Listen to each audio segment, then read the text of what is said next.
Sa pagpapatuloy ng ating balitaan, mukhang sa kulungan matutuloy ang live-in setup ng isang magkasintahan sa Samal, Bataan matapos silang maaresto sa isang buy-bust operation. Ang nasamsam na droga aabot sa higit 250,000 pesos. Yan at ang iba pang rumarapidong balita mula sa probinsya, hatid ng iba't ibang istasyon sa ilalim ng MBC Media Group.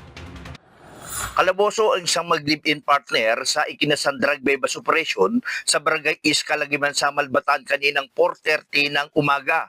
Naaresto ang mga sospek sa pangunguna ni Police Lieutenant Orlando Perez Jr., Deputy Chief ng Samal PNP. Sa ulat ni Samal Chief Police Major Gary Lupian, ang mga nadakip ng kanyang mga tauhan ay kinilala ito sa alias na Jerwin, 36 anyos, at alias Regina, 42 anyos, mag-live-in partner.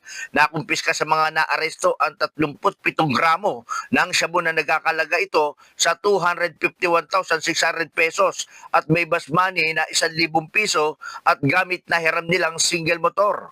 Nabatid na dati na rin ang mga itong naaresto sa illegal na droga. Ang mga nadakip ay nasa kustodiya na ng Samal PNP at inihanda na sa kanila ang kasong paglabag sa Republic Act 9165 o ang Comprehensive Dangerous Drug Act of 2002.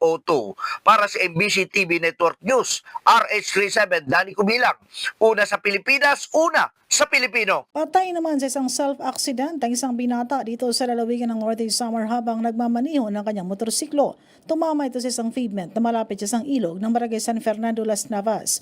Ayon sa report ng PNP, nangyari aksidente pasado alas 12 ng madaling araw. Minamaniho nito ang isang Mayo 125, walang plate number at wala ring ORCR at wala ring ilaw ang nasabing motorsiklo. Pagdating sa nasabing lugar, nawala ng kontrol ang sabing driver dahilan ng nasabing disgrasya at tumama ito sa nasabing pavement at nagtamo ng mga sugat sa iba't ibang bahagi ng kanyang katawan. Ang nasabing biktima agad na isinugod sa ospital at naiwan naman sa lugar ang motorsiklong ginamit. Ayon naman sa mga comments sa Facebook mula sa isang fiesta ang biktima na nasa 18 taong gulang pa lamang at nag-aaral bilang first year college. Mula sa MBC Network News, RH34 Jane Galit Pantayan, una sa Pilipinas, una sa Pilipino. Patuloy pang nilalapatan ng lunas ng mga doktor sa Region 1 Medical Center Dagupan City ang isang 43 anyos na magsasaka na residente ng Barangay Poblacion Bautista, Pangasinan dahil sa tindi ng tinamong sugat nito sa kanyang katawan matapos ng maaksidente habang nagmamaneho ng kanyang motorsiklo sa bayan ng Bautista. Sa ulat ni Bautista OIC Chief of Police Captain Ryan Parica, binabagtas ng biktima ang Provincial Road sa Barangay Poblacion East bandang alas 6 ng umaga, ngunit nang makarating ito sa palikong bahagi ng daan, nawalan ito ng kontrol sa manubela at nahulog sa kanal habang ang biktima ay tumilapon sa bukid. Una isinugod ng LGU Rescue Team sa Community Hospital ang biktima at matapos mabigyan ng paunang lunas ay inilipat ito sa malaking paggamutan sa lungsod ng Dagupan. Para sa MBC TV Network News, ito si Freddy Fajardo, RH38, una sa Pilipinas, una sa Pilipino.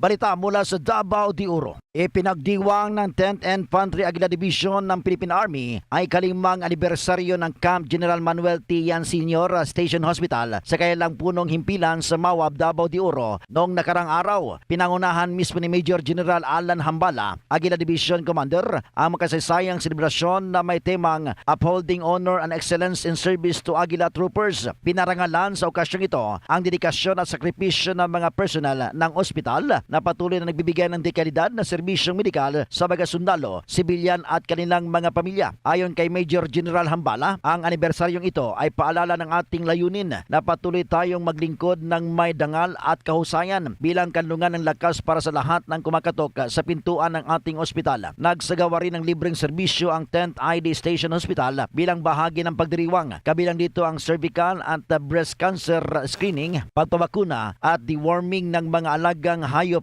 medical consultations, libreng gupit at financial literacy session. Ipinakita ng okasyong ito ang tunay na diwa ng serbisyo, matatag, may puso at para sa bayan. Para sa MBC TV Network News, ito si June Suter, una sa Pilipinas, una sa Pilipino.